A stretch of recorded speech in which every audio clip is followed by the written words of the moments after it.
ನಮಸ್ಕಾರ, ಕೆಸಿಎನ್ ವಾರ್ತೆಗಳಿಗೆ ಸ್ವಾಗತ. ಮೊದಲಿಗೆ ಸುದ್ದಿಗಳ ಮುಖ್ಯಾಂಶಗಳು. ಮುಖ್ಯಮಂತ್ರಿ ಜನಸಂಪರ್ಕ, ಹಾಸಿಗೆ ಪಾಲಾದ ರೋಗಿಗಳ ಆತಂಕ ನಿವಾರಣೆ. ರೋಗಿಗಳು ನೇರ ಹಾಜರಾಗಬೇಕಿಲ್ಲವೆಂದು ಉನ್ನತ ಸಭೆ ತೀರ್ಮಾನ. ನಿರ್ಮಾಣ ಪೂರ್ತಿಯಾಗಿಯೂ ತೆರೆದು ನೀಡಿಲ್ಲ. ಚಾಲ ಬಿಎಡ್ ವಿದ್ಯಾರ್ಥಿಗಳಿಂದ ಗಮನೀಯ ಚಳವಳಿ. ಹಾಸ್ಟೆಲ್ ಸ್ವಾಧೀನ ಮುಷ್ಕರ. ಸಂತ್ರಸ್ತರಿಗೆ ಕಾಲೋಚಿತ ನೆರವು ನೀಡಿಕೆ ಒತ್ತಾಯ. ಎಂಡೋಪೀಡಿತ ಜನಪರ ಒಕ್ಕೂಟ ಮತ್ತೆ ಹೋರಾಟ ಭೂಮಿಗೆ. ಅಧಿಕಾರ ಜನತೆಗೆ, ಜನಪ್ರತಿನಿಧಿಗಳಿಗೆ ತರಬೇತಿ ಕಾರ್ಯಾಗಾರ. ಸುದ್ದಿಗಳು ವಿವರವಾಗಿ. ಕಾಸರಗೋಡಿನಲ್ಲಿ ನಡೆಯಲಿರುವ ಮುಖ್ಯಮಂತ್ರಿಯವರ ಜನಸಂಪರ್ಕ ಕಾರ್ಯಕ್ರಮದಲ್ಲಿ ಅರ್ಜಿ ಸಲ್ಲಿಸಿರುವವರಲ್ಲಿ ತೀವ್ರ ರೋಗದಿಂದ ಹಾಸಿಗೆ ಹಿಡಿದಿರುವವರಿಗೆ ರಿಯಾಯಿತಿ ನೀಡಲಾಗಿದೆ. ಈ ರೀತಿಯವರನ್ನು ಜನಸಂಪರ್ಕ ಕಾರ್ಯಕ್ರಮಕ್ಕೆ ಕರೆತರಬೇಕಾಗಿಲ್ಲವೆಂದು ರೋಗಿಯ ಭಾವಚಿತ್ರ ಹಾಗೂ ವೈದ್ಯಕೀಯ ಸರ್ಟಿಫಿಕೇಟ್ ಹಾಜರುಪಡಿಸಿದರೆ ಸಾಕೆಂದು ತೀರ್ಮಾನಿಸಲಾಗಿದೆ. ಉನ್ನತ ಸಭೆಯಲ್ಲಿ ಈ ತೀರ್ಮಾನ ಕೈಗೊಳ್ಳಲಾಯಿತು. ಮೇ 14ರಂದು ನಡೆಯಲಿರುವ ಜನಸಂಪರ್ಕ ಕಾರ್ಯಕ್ರಮಕ್ಕೆ ವಿವಿಧ ಇಲಾಖೆಗಳಿಗೆ ಸಂಬಂಧಿಸಿದ ಒಟ್ಟು 12,388 ಅರ್ಜಿ ದೊರೆತಿವೆ. ಅರ್ಜಿಗಳನ್ನು ಸಂಬಂಧಿತ ಇಲಾಖೆಗಳು ಪರಿಶೀಲಿಸಿ ಈ ತಿಂಗಳ 22ರ ಮುನ್ನ ವರದಿ ಸಲ್ಲಿಸಲಾಗುವುದು.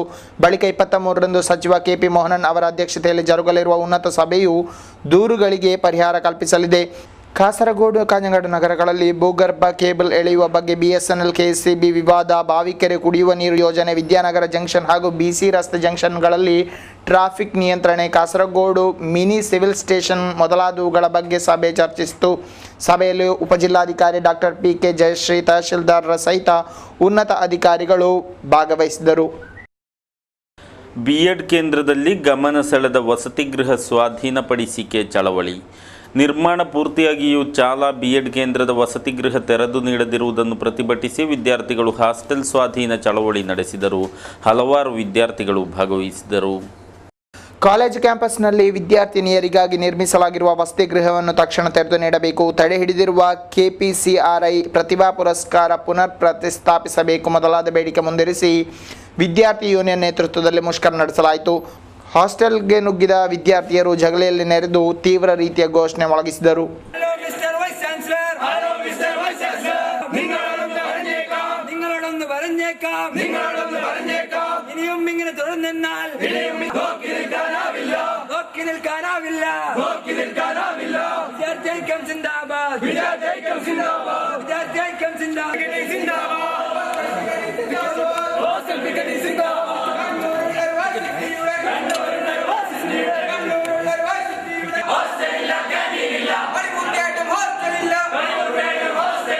ಬಳಿಕ ಚಳವಳಿಯನ್ನು ವಿದ್ಯಾರ್ಥಿ ನಾಯಕ ರಾಶಿದ್ ಪುಳಿಂಗ ಉದ್ಘಾಟಿಸಿದರು. ಯೂನಿಯನ್ ಅಧ್ಯಕ್ಷ ಅಹಮದ್ ಕಬೀರ್ ಅಧ್ಯಕ್ಷತೆ ವಹಿಸಿದರು. ಮಿಥುನ್ ತಂಬಾನ್, ಜೆಫಿ ಜಾನ್ಸ್, ಶಕೀರ್, ಶ್ರೀರಾಗ್, ಅರ್ಷಾದ್, ಉಮರುಲ್ ಫಾರೂಕ್ ಮೊದಲಾದವರು ಮಾತನಾಡಿದರು. ಗ್ರಾಮ ವಾರ್ಡು ಕೇಂದ್ರಗಳನ್ನು ಇನ್ನಷ್ಟು ಬಲಪಡಿಸಲು ಹಾಗೂ ಕ್ರಿಯಾಶೀಲವಾಗಿಸಲು ರಾಜ್ಯ ಸರ್ಕಾರ ನೂತನ ಯೋಜನೆ ಕಾರ್ಯಗತಗೊಳಿಸುತ್ತಿದೆ. ಇದರನ್ವಯ ರಾಜ್ಯವ್ಯಾಪಿಯಾಗಿ ರಾಜಕೀಯ ಪಕ್ಷ ಮುಖಂಡರಿಗೆ ವಿಚಾರ ಕಮ್ಮಟ ಹಾಗೂ ತರಬೇತಿ ನಡೆಸಲಾಗುತ್ತಿದೆ. ಕಾಸರಗೋಡು ವಿಧಾನಸಭಾ ಕ್ಷೇತ್ರ ಮಟ್ಟದ ಕಾರ್ಯಾಗಾರವು ಶನಿವಾರ ಜರುಗಿತು. ವಿವಿಧ ರಾಜಕೀಯ ಪಕ್ಷ ಮುಖಂಡರ ಸಹಿತ ಅನೇಕರು ಭಾಗವಹಿಸಿದರು. ಶನಿವಾರ ಪೂರ್ವಾಹ್ನ ನಗರಸಭೆ ವನಿತಾ ಭವನದಲ್ಲಿ ಕಾರ್ಯಾಗಾರ ನಡೆಯಿತು. ಶಾಸಕ ಎನ್.ಎನ್. ನೆಲ್ಲಿಕೊನ್ ಉದ್ಘಾಟನೆ ನೆರವೇರಿಸಿದರು. ಅವರು ಮಾತನಾಡಿ, ಜನಸಾಮಾನ್ಯರಿಗೆ ಅಧಿಕಾರದ ಸದುಪಯೋಗ ಸಂಪೂರ್ಣವಾಗಿ ದೊರಕಿಸಲು ರಾಜಕೀಯ ಪಕ್ಷಗಳು ಮುಂದಾಗಬೇಕೆಂದು ಕರೆಯಿದರು. കിലയുടെ പ്രവർത്തനങ്ങളെ കുറിച്ച് നമുക്ക് എല്ലാവർക്കും അറിയാം. Kerala institute of local administration, KILA എന്ന ചുരുക്കപ്പേരിൽ അറിയപ്പെടുന്ന സ്ഥാപനം.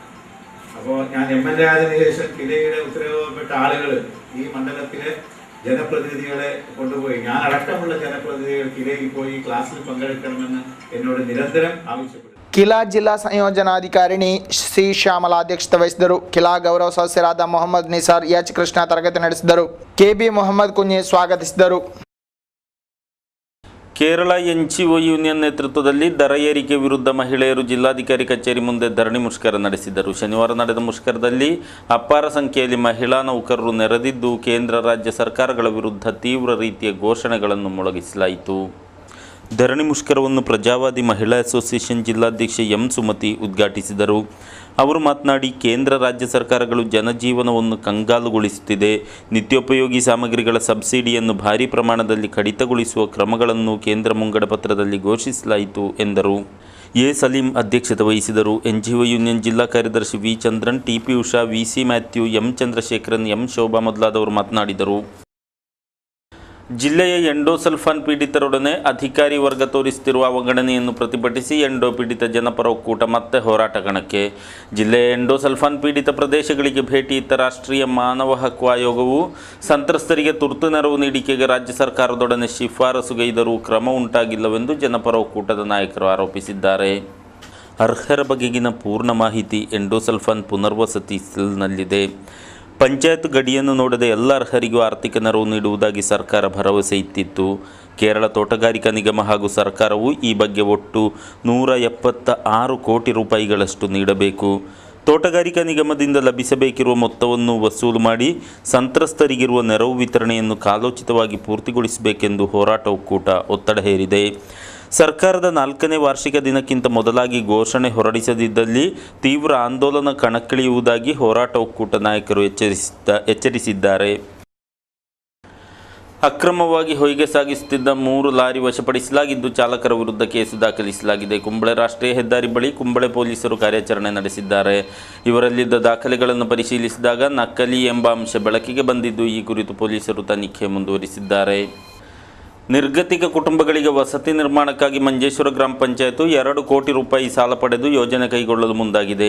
ಇದಕ್ಕಾಗಿ ಮಂಜೇಶ್ವರ ಸೇವಾ ಸಹಕಾರಿ ಬ್ಯಾಂಕಿನ ಜತೆ ಕೈಜೋಡಿಸಿದ್ದು, ಫಲಾನುಭವಿಗಳಿಗೆ ಮೊದಲ ಕಂತನ್ನು ನೀಡಲಾಯಿತು. ಶನಿವಾರ ಪೂರ್ವಾಹ್ನ ಪಂಚಾಯತ್ ಸಭಾಂಗಣದಲ್ಲಿ ನಡೆದ ಹಣ ವಿತರಣಾ ಕಾರ್ಯಕ್ರಮವನ್ನು ಪಂಚಾಯತ್ ಅಧ್ಯಕ್ಷೆ ಮುಷರತ್ ಜಹಾನ್ ಉದ್ಘಾಟಿಸಿದರು. ಮೊದಲ ಹಂತವಾಗಿ ಫಲಾನುಭವಿಗಳಿಗೆ ತಲಾ 20,000 ರೂಪಾಯಿಯ ಚೆಕ್ ಅನ್ನು ವಿತರಿಸಲಾಯಿತು.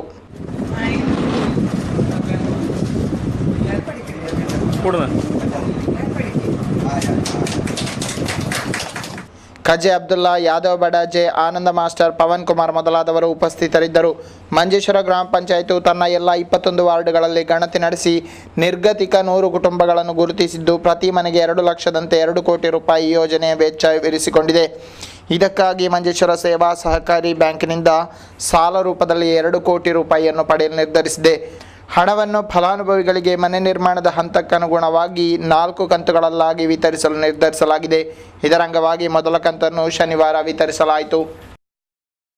ಕೇರಳ ರಾಜ್ಯ ಸೇವಾ ಪಿಂಚಣಿದಾರರ ಸಂಘಟನೆಯ ಜಿಲ್ಲಾ ಸಮ್ಮೇಳನ ಈ ತಿಂಗಳ 21ರಂದು ನಡೆಯಲಿದೆ. ಹೊಸಂಗಡಿಯಲ್ಲಿ ಜರುಗುವ ಸಮ್ಮೇಳನದ ಯಶಸ್ವಿಗೆ ಸಿದ್ಧತೆ ಪೂರ್ಣಗೊಂಡಿರುವುದಾಗಿ ಪದಾಧಿಕಾರಿಗಳು ಸುದ್ದಿಗೋಷ್ಠಿಯಲ್ಲಿ ತಿಳಿಸಿದ್ದಾರೆ.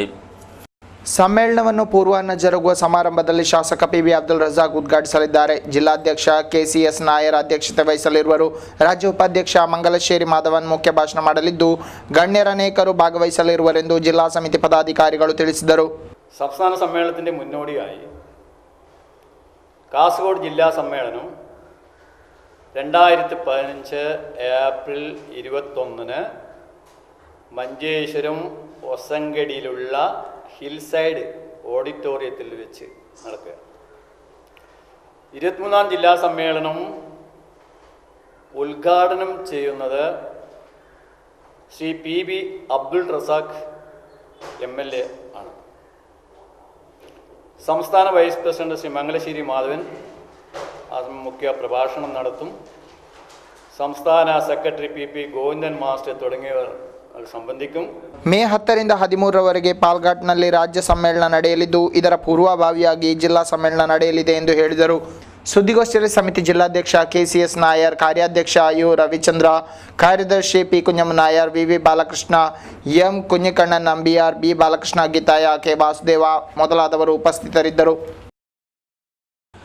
ಆಟೋ ಬಾಡಿಗೆಗೆ ಕರೆದೊಯ್ದು ಬಾಡಿಗೆ ನೀಡದೆ ವಂಚಿಸಿ ಪರಾರಿಯಾಗುತ್ತಿದ್ದ ತಸ್ಕರನನ್ನು ಬಂಧಿಸಲಾಗಿದೆ. ಬೇಕಲ ಸಮೀಪದ ಮೌವಲ್ ನಿವಾಸಿ ದಾವೂದ್ P ಸೆರೆಗೀಡಾದವ. ಈತ ಕಾಸರಗೋಡು ನಗರ ಕೇಂದ್ರೀಕರಿಸಿ ಆಟೋವನ್ನು ಬಾಡಿಗೆಗೆ ಕರೆದೊಯ್ದು ಹಣ ನೀಡದೆ ಪರಾರಿಯಾಗುತ್ತಿದ್ದ. ಕೆಲ ಸಂದರ್ಭದಲ್ಲಿ ಸುಳ್ಳು ನೆಪ ಹೇಳಿ ಚಾಲಕರಿಂದ ಹಣ ಪಡೆದು ಪರಾರಿಯಾಗುತ್ತಿದ್ದ ಎಂದು ಆಟೋ ಚಾಲಕರು ದೂರಿದ್ದರು. ಸಹಾಯಕ ಠಾಣಾಧಿಕಾರಿ ಆಂಟನಿ ನೇತೃತ್ವದ ಪೊಲೀಸ್ ತಂಡ ಕಾರ್ಯಾಚರಣೆ ನಡೆಸಿ ಈತನನ್ನು ಸೆರೆ ಹಿಡಿದಿದೆ. ಆರೋಗ್ಯ ವಿಮಾ ಯೋಜನೆಯ ಸವಲತ್ತು ಶುಲ್ಕ ಪಾವತಿ ವಾರ್ಡಿನ ರೋಗಿಗಳಿಗೆ ನೀಡುವುದಿಲ್ಲವೆಂದು ಸರ್ಕಾರ ತಿಳಿಸಿದೆ. ಸರ್ಕಾರಿ ಆಸ್ಪತ್ರೆಯ ಶುಲ್ಕ ಪಾವತಿ ವಾರ್ಡುಗಳಲ್ಲಿ ದಾಖಲಾದ ರೋಗಿಗಳಿಗೆ ವಿಮಾ ಯೋಜನೆಯ ಸೌಲಭ್ಯ ಲಭಿಸುತ್ತಿಲ್ಲವೆಂಬ ದೂರುಗಳ ಹಿನ್ನೆಲೆಯಲ್ಲಿ ಆರೋಗ್ಯ ಇಲಾಖೆ ಸ್ಪಷ್ಟೀಕರಣವಿತ್ತಿದೆ. ಪೇವಾರ್ಡ್ನಲ್ಲಿ ಬಡತನ ರೇಖೆಗಿಂತ ಕೆಳಗಿನ ವಿಭಾಗಕ್ಕೆ ಒಳಪಟ್ಟ ರೋಗಿಗಳು ಸಹ ದಾಖಲಾದರೆ ಸೌಲಭ್ಯ ಲಭಿಸದು. ಸರ್ಕಾರಿ ಆಸ್ಪತ್ರೆ ಹಾಗೂ RSBY ಯೋಜನೆಯೊಂದಿಗೆ ಸಹಕಾರವಿರುವ ಜನರಲ್ ವಾರ್ಡ್ ಹಾಗೂ ತೀವ್ರ ನಿಗಾ ಘಟಕದಲ್ಲಿ ಚಿಕಿತ್ಸೆ ಪಡೆಯುವ ಮಂದಿಗೆ ಮಾತ್ರ ವಿಮಾ ಸವಲತ್ತು ಲಭಿಸಲಿದೆ. ಸಾಂಕ್ರಾಮಿಕ ರೋಗ ತಗುಲಿ ಪೇವಾರ್ಡ್ನಲ್ಲಿ ದಾಖಲಾದರೂ ರೋಗಿ ಸವಲತ್ತಿನಿಂದ ವಂಚಿತನಾಗುವನು. ಕೆಲ ಆಸ್ಪತ್ರೆಗಳಲ್ಲಿ ಇತರ ರೋಗಿಗಳ ಆರೋಗ್ಯದ ಹಿತಕ್ಕಾಗಿ ಸಾಂಕ್ರಾಮಿಕ ರೋಗ ತಗುಲಿದವರನ್ನು ಪೇವಾರ್ಡಿಗೆ ವರ್ಗಾಯಿಸಲಾಗುತ್ತಿತ್ತು. ಆದರೆ ಇದೀಗ ಹಾಗೆ ಪೇವಾರ್ಡಿಗೆ ಶಿಫ್ಟ್ ಆಗುವ ರೋಗಿ ಆರೋಗ್ಯ ವಿಮಾ ಸವಲತ್ತಿನಿಂದ ವಂಚಿತನಾಗಲಿದ್ದಾನೆ. ಹಲ್ಲೆ ಸಂಬಂಧ ವ್ಯಕ್ತಿ ವಿರುದ್ಧ ಕೇಸು ದಾಖಲಿಸಲಾಗಿದೆ. ಉಪ್ಪಳ ಮಣಿಮುಂಡ ನಿವಾಸ ತೌಫೀಕ್ ಎಂಬಾತ ಆರೋಪಿಯಾಗಿದ್ದಾನೆ. ಸ್ಥಳೀಯ ಹಿದಾಯತ್ ನಗರದ ಮೊಹಮ್ಮದ್ ರಿಸ್ವಾನ್ ನೀಡಿದ ದೂರಿನ ಮೇರೆಗೆ ಕೇಸು ದಾಖಲಾಗಿದೆ. ಕಳೆದ ದಿನ ಉಪ್ಪಳಪೇಟೆ ಬಳಿ ಹಲ್ಲೆಗೈಯಲಾಗಿದೆ ಎಂದು ರಿಸ್ವಾನ್ ದೂರಿನಲ್ಲಿ ತಿಳಿಸಿದ್ದು, ಪೊಲೀಸರು ಪ್ರಕರಣ ದಾಖಲಿಸಿದ್ದಾರೆ. ಕೊನೆಯಲ್ಲಿ ಮತ್ತೊಮ್ಮೆ ಸುದ್ದಿಗಳ ಮುಖ್ಯಾಂಶಗಳು. ಮುಖ್ಯಮಂತ್ರಿ ಜನಸಂಪರ್ಕ, ಹಾಸಿಗೆ ಪಾಲಾದ ರೋಗಿಗಳ ಆತಂಕ ನಿವಾರಣೆ, ರೋಗಿಗಳು ನೇರ ಹಾಜರಾಗಬೇಕಿಲ್ಲವೆಂದು ಉನ್ನತ ಸಭೆ ತೀರ್ಮಾನ. ನಿರ್ಮಾಣ ಪೂರ್ತಿಯಾಗಿಯೂ ತೆರೆದು ನೀಡಿಲ್ಲ, ಚಾಲ B.Ed ವಿದ್ಯಾರ್ಥಿಗಳಿಂದ ಗಮನೀಯ ಚಳವಳಿ, ಹಾಸ್ಟೆಲ್ ಸ್ವಾಧೀನ ಮುಷ್ಕರ. ಸಂತ್ರಸ್ತರಿಗೆ ಕಾಲೋಚಿತ ನೆರವು ನೀಡಿಕೆ ಒತ್ತಾಯ, ಎಂಡೋಪೀಡಿತ ಜನಪರ ಒಕ್ಕೂಟ ಮತ್ತೆ ಹೋರಾಟ ಭೂಮಿಗೆ. ಅಧಿಕಾರ ಜನತೆಗೆ, ಜನಪ್ರತಿನಿಧಿಗಳಿಗೆ ತರಬೇತಿ ಕಾರ್ಯಾಗಾರ. ಇದರೊಂದಿಗೆ ಸುದ್ದಿಗಳ ಈ ಸಂಚಿಕೆ ಮುಕ್ತಾಯವಾಯಿತು. ಮುಂದಿನ ವಾರ್ತೆಗಳೊಂದಿಗೆ ಮತ್ತೆ ಭೇಟಿಯಾಗೋಣ. ವಂದನೆಗಳು.